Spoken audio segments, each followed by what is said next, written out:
ৰাইজে স্পষ্টকে কৈছে যে লুৰিণজ্যোতি গগৈক ভোট দিয়াৰ কাৰণে বহু ব্যক্তিৰ অৰুণোদয় আঁচনি কৰ্তন কৰা হৈছে।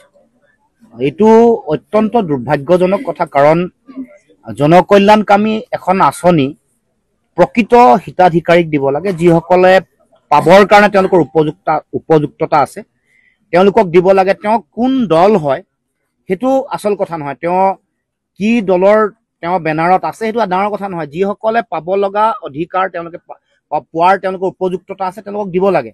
কিন্তু এইটোকে নকৰি শেহতীয়াকে 24 চনৰ লোকসভা নিৰ্বাচনৰ পিছত বিশেষকে এই পঞ্চায়ততে, বৰুৱাহোলা পঞ্চায়তে নহয় বেলেগ বেলেগ পঞ্চায়তবোৰতো এনেকুৱা কাম কাজ আৰম্ভ হৈছে। ডিব্ৰুগড় লোকসভা, যোৰহাট লোকসভা, য'ত বিশেষকে খিলঞ্জীয়া ভূমিপুত্ৰ থলগিৰি মানুহে তেওঁলোকক ভোট নিদিয়া যিবোৰ অঞ্চল আছে সেই অঞ্চলসমূহত এনেকুৱা ধৰণৰ কাম কাজ ইতিমধ্যে চৰকাৰী যন্ত্ৰৰ পৰা আৰম্ভ হৈছে। প্ৰথমে তেওঁলোকে ব্লেকমেইলিং কৰিছে, মানে কৈছে যে তেওঁলোকে সদস্য ল'ব লাগিব, বিজেপিৰ সদস্য ল'ব লাগিব, বিজেপিৰ হৈ কাম কৰিব লাগিব, তেতিয়াহে অৰুণোদয় আঁচনি পাব।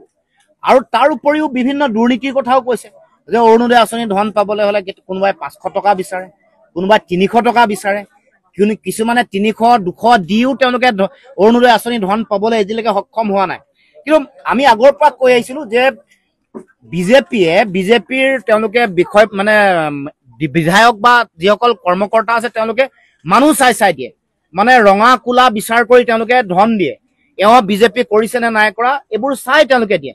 ইয়াত কোনো ধৰণৰ নিৰপেক্ষতা নাই, পাব লগা উপযুক্ততা চাই নিদিয়ে।